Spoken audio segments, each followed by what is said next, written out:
Israel ফিলিস্তিন চলছে বাবা যুদ্ধ। শুরুতে জানিয়ে দেব ইসরায়েল ফিলিস্তিন যুদ্ধের আপডেট সংবাদ, এরপর বিস্তারিত। ইসরায়েলে ৭৫টি রকেট ছুড়ে ইতিহাস গড়ল হিজবুল্লাহ। আরো জানিয়ে দেব রাশিয়ার বিমান ঘাঁটিতে ভয়াবহ হামলা, যুদ্ধ বিমান সহ জ্বালানি স্থাপনা ধ্বংস। আরো জানিয়ে দেব ফিলিস্তিনের জাতিসংঘ শান্তিরক্ষী বাহিনী মোতায়েনের আহ্বান আরব লীগের। হামাস পরাজিত হলে তুরস্কের দিকে নজর দেবে ইসরায়েল, জানালো এরদোয়ান। ইসরায়েলের জন্য অস্ত্র বহনকারী জাহাজকে নোঙর করতে দেয়নি স্পেন। আরো জানিয়ে দেব আগুন নিয়ে খেলছে যুক্তরাষ্ট্র, দাবি রুশ কূটনৈতিকের। লেবাননে ইসরায়েলের সিরিজ বোমা হামলা, নিহত ৩। এবং সর্বশেষে জানিয়ে দেব রাতেই ইসরায়েলের ৩ দিক ঘেরাও করে হামলা শুরু হিজবুল্লাহর। এতক্ষণ শুনছিলেন সংবাদ শিরোনাম, এখন বিস্তারিত। তবে অনুরোধ থাকবে এই ভিডিওটিতে একটি লাইক দিন এবং কমেন্টস করে জানিয়ে দিন আপনি কোন জেলা থেকে বা কোথা থেকে আমাদের সাথে যুক্ত রয়েছেন। এবং ইসরায়েল ফিলিস্তিন যুদ্ধের সর্বশেষ গুরুত্বপূর্ণ আপডেট সংবাদ হাতে পেতে চ্যানেলটি সাবস্ক্রাইব করে সঙ্গেই থাকুন। ধন্যবাদ। রাতে ইসরায়েলে ৭৫টি রকেট হামলা করেছে হিজবুল্লাহ। লেবাননে ইসরায়েলি বিমান হামলা ৩ জন নিহত হওয়ার পর শুক্রবার বিকালে ইসরায়েলের উত্তরাঞ্চলে ৭৫টি রকেট হামলা চালিয়েছে হিজবুল্লাহ। ইসরায়েলি সেনাবাহিনী আইডিএফ জানিয়েছে তাদের আয়রন ডোম প্রতিরক্ষা ব্যবস্থা কয়েকটা ডজন রকেট প্রতিহত করেছে। Israel magnet David Adam ambulance service জানিয়েছে আপার গ্যালিলিতে একটি রকেটে আঘাত হানা আহত ২ ব্যক্তিকে চিকিৎসা দেওয়া হচ্ছে। তাদের সাফেদের জিপ মেডিকেল সেন্টার নিয়ে যাওয়া হয় এবং জানিয়েছে এমডিএ। যুদ্ধের মধ্যে উত্তর ইসরায়েলে হিজবুল্লাহ চালানো সবচেয়ে বড় রকেট হামলা। এতে ইসরায়েলের অনেক সেনারাই হতাহত হয়েছে। খবর অনুসারে হিজবুল্লাহ রকেট হামলার পর ইসরায়েলের মধ্য অঞ্চল গোলান মালভূমি, কাটোজরিন সম্পদ এবং লেবানন সীমান্তের নিকটবর্তী বেশ কয়েকটি শহরে সাইরেন বাজানো হয়। ইসরায়েলে কয়েকটি শহরে আগুন লেগেছে। লেবানন সীমান্ত থেকে ২০ কিলোমিটার দূরে ১২ মাইল অবস্থিত এখানে হামলা চালায় হিজবুল্লাহ। এর আগে লেবানন নিরাপত্তা কর্মকর্তারা জানান শুক্রবার সকালে দক্ষিণ লেবাননের একটি উপকূলীয় গ্রামে ৩টি পৃথক ড্রোন হামলা চালায় সিরীয় নাগরিক সহ ৩ জন নিহত হয়। সূত্র ফাস্ট টুডে। রাশিয়ার বিমান ঘাঁটিতে ভয়াবহ হামলা, যুদ্ধ বিমান সহ জ্বালানি স্থাপনা ধ্বংস।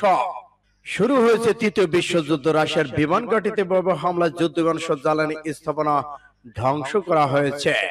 মস্কো অধিকৃত ক্রিমিয়ার বেলবেত এবং বিমান ঘাঁটি বিমান হামলা চালিয়েছে ইউক্রেন। এতে ইউক্রেনের ৩টি যুদ্ধ বিমান, একটি জ্বালানি স্থাপনা ধ্বংস করা হয়েছে। চলতি সপ্তাহে এই হামলা হয়েছে বলে মার্কিন বাণিজ্যিক স্যাটেলাইট সংস্থা ম্যাক্রোন এ তথ্য নিশ্চিত করেছেন। খবর রয়টার্সের। গতকাল বৃহস্পতিবার স্যাটেলাইটের মাধ্যমে এসব ছবি তোলা হয়। ছবিতে দেখা যায় ২টি মিগ ৩১ যুদ্ধ বিমান এবং সু-27 যুদ্ধ বিমান ধ্বংস হয়েছে। এছাড়া মিগ ৩৯ মডেলে আরো একটি যুদ্ধ বিমান ক্ষতিগ্রস্ত হয়েছে। তবে এই হামলার দায় নিয়ে এখন পর্যন্ত প্রত্যাশায় কোনো মন্তব্য করেনি ইউক্রেন। এদিকে রাশিয়ার প্রতিরক্ষা মন্ত্রণালয় বলেছে গতকাল বৃহস্পতিবার ইউক্রেন রাতভর ক্রিমিয়া হামলা চালিয়েছে। তবে আমাদের আকাশ প্রতিরক্ষা ব্যবস্থায় ইউক্রেনের ৫টি দীর্ঘপাল্লা ক্ষেপণাস্ত্র প্রতিহত করেছে।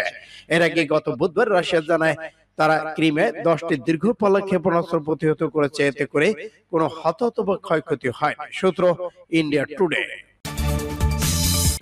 তৃতীয় বিশ্বযুদ্ধ শুরুর আগে ফিলিস্তিনের জাতিসংঘ শান্তিরক্ষী বাহিনী মোতায়েনের আহ্বান আরব লীগের। এবার যুদ্ধে থামানোর জন্য নেমেছে আরব লীগ।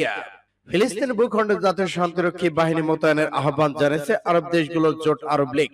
মানামাতে আরব লীগের সম্মেলনের জোটে রাষ্ট্রপ্রধানরা এ আহ্বান জানায়। খবর খালিজ টাইমসের।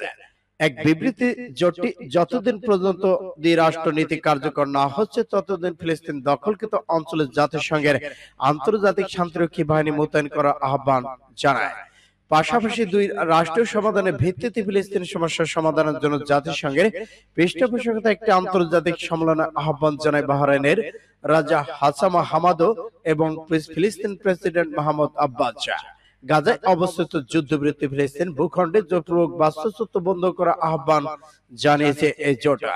এদিকে মাহমুদ আব্বাস হামাসকে ইসরায়েলে আগ্রাসনের জন্য হামাসকে দায়ী করে বলেছেন হামাসই ৭ই অক্টোবর হামলা চালিয়ে ফিলিস্তিনে হামলা নস্যাৎ দিয়েছে।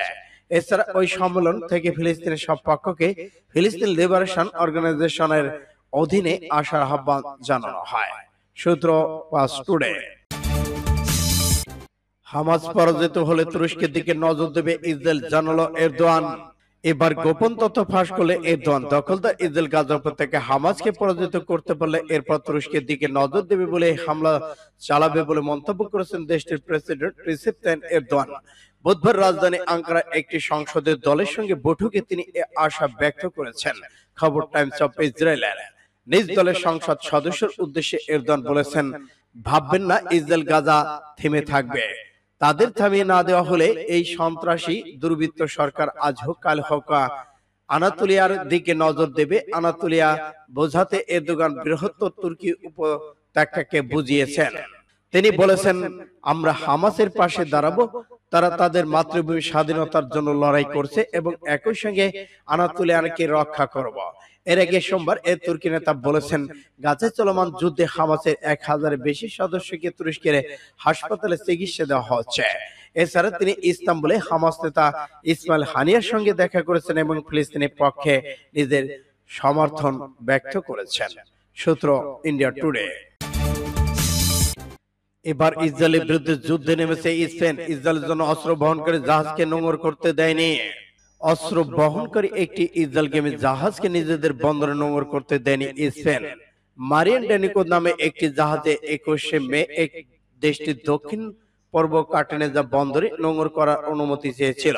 বৃহস্পতিবার এক সংবাদ সম্মেলনে এই তথ্য জানিয়েছেন দেশটির পররাষ্ট্রমন্ত্রী হোসেন আল বারেসে। খবর পাস টুডে।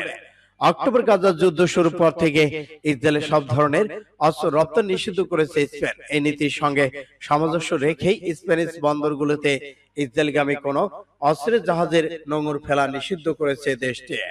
তিনি বলেছেন, আমরা জাহাজটিকে শনাক্ত করেছি, এটিকে নোঙর ফেলার অনুমতি দিতে অস্বীকৃতি জানিয়েছি। আমি আপনাদের বলতে পারি, স্পেনিক বন্দরে নোঙর ফেলতে চাই এবং ইসরায়েলের অস্ত্রের কার্গো বহনকারী যে কোনো জাহাজের ক্ষেত্রে আমরা একই নীতি অনুসরণ করব।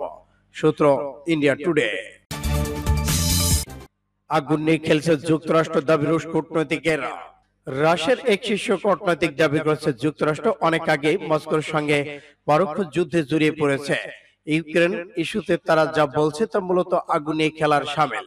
এতে হিতে বিপরীত হতে পারে, পরিস্থিতি নিয়ন্ত্রণের বাইরে চলে যেতে পারে বলে আশ্বাস দিয়েছেন। তারা মূলত আগুন নিয়ে খেলছে, দা খবর গার্ডিয়ানের। রাশিয়ার রাষ্ট্রীয় বার্তা সংস্থা ট্রাসকে দেওয়া এক সাক্ষাৎকারে শুক্রবার উপপরাষ্ট্রমন্ত্রী সেলেই রিয়াবকোভ এই মন্তব্য করেছেন। তিনি বলেছেন, যুক্তরাষ্ট্র তাদের স্বার্থ হাসিল করার জন্য ভূ রাজনৈতিক এমন একটি পর্যায়ে পৌঁছেছে যার ফলে শেষ পর্যন্ত পরিস্থিতি তাদের নিয়ন্ত্রণের বাইরে চলে যেতে পারে। এদিকে ইউক্রেনের পূর্বাঞ্চলের শহর খার্কিভে শুক্রবার রাশিয়ার বোমা হামলায় অন্তত একজন নিহত, 4 জন আহত হয়েছেন। স্থানীয় কর্মকর্তারা জানিয়েছেন, রাশিয়ার প্রেসিডেন্ট ভ্লাদিমির পুতিন শুক্রবার বলেছে, ইউক্রেনের খার্কিভ অঞ্চলে আগ্রাসনমান রুশ বাহিনী রাশিয়ার সীমান্ত অঞ্চল রক্ষার জন্য একটি রাফেল জোন তৈরি করেছে। তবে খার্কিভ শহর দখল করা রাশিয়ার বাফার জোন তৈরি করেছে। খার্কিভ শহর দখল করা রাশিয়ার বর্তমান পরিকল্পনার অংশ। সূত্র পাস টুডে।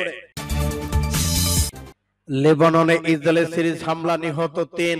সীমান্ত থেকে লেবানন দক্ষিণ অঞ্চলে সিরিজ বিমান হামলা চালিয়েছে ইসরায়েলের সামরিক বাহিনী। এতে অন্তত 3 জন নিহত হয়েছে। এদের মধ্যে 2 জন সিরিয়ান এবং একজন হিজবুল্লাহ সদস্য। এছাড়া এতে আহত হয়েছেন আরো 3 জন। লেবানন আন-নাহার মিডিয়া এ তথ্য জানিয়েছে। লেবানন স্থানীয় সংবাদ সংস্থা ন্যাশনাল নিউজ এজেন্সি জানিয়েছে, সীমান্ত থেকে প্রায় 30 কিলোমিটার পার্শ্ববর্তী নাজ্জারিহা আদহ গ্রামে ইসরায়েলি বাহিনী হামলা চালিয়েছে।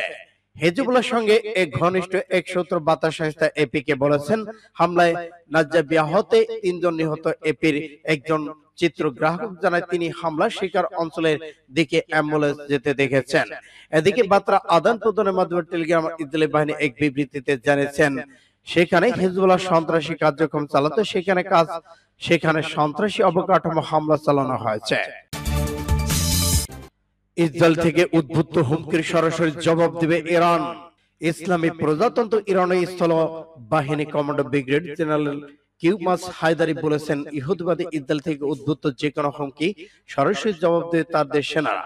গতকাল বৃহস্পতিবার ইরান রাজধানী তেহরানে ইমাম আলী আর্মি অফিসার ইউনিভার্সিটি আয়োজিত প্রতিরক্ষা খাতের গুরুত্বপূর্ণ বিজ্ঞান প্রযুক্তি বিষয়ক এক সম্মেলনে দেয়া বক্তৃতায় এই হুঁশিয়ারি উচ্চারণ করেন জেনারেল হায়দারি বলেছেন, আজকের দিনে বিশ্ব বলদর্ভী শক্তিগুলো বিজ্ঞান প্রযুক্তি উন্নয়নের মধ্য দিয়ে জবাব দেওয়া হবে। তারা যদি উগ্র ভ্রান্তের মতো অন্যদের হুমকি দিতে থাকে তাহলে তলোয়ার কিংবা হাত দিয়ে জবাব দেওয়া হবে না, সে জবাব হবে বিজ্ঞান ও প্রযুক্তির ভিত্তিতে। সম্মেলনে ইরান সামরিক বাহিনীর বিভিন্ন প্রযুক্তিগত উন্নয়নের কথা তুলে ধরে জেনারেল হায়দারি বলেছেন, আমরা স্থল বাহিনীর জন্য বিজ্ঞান প্রযুক্তির উপর ভিত্তি করে একটি উপযুক্ত প্ল্যাটফর্ম গড়ে তোলার সর্বাত্মক চেষ্টা করছে, যেখান থেকে উপযুক্ত জবাব দেওয়া হবে। 17 5 টুডে।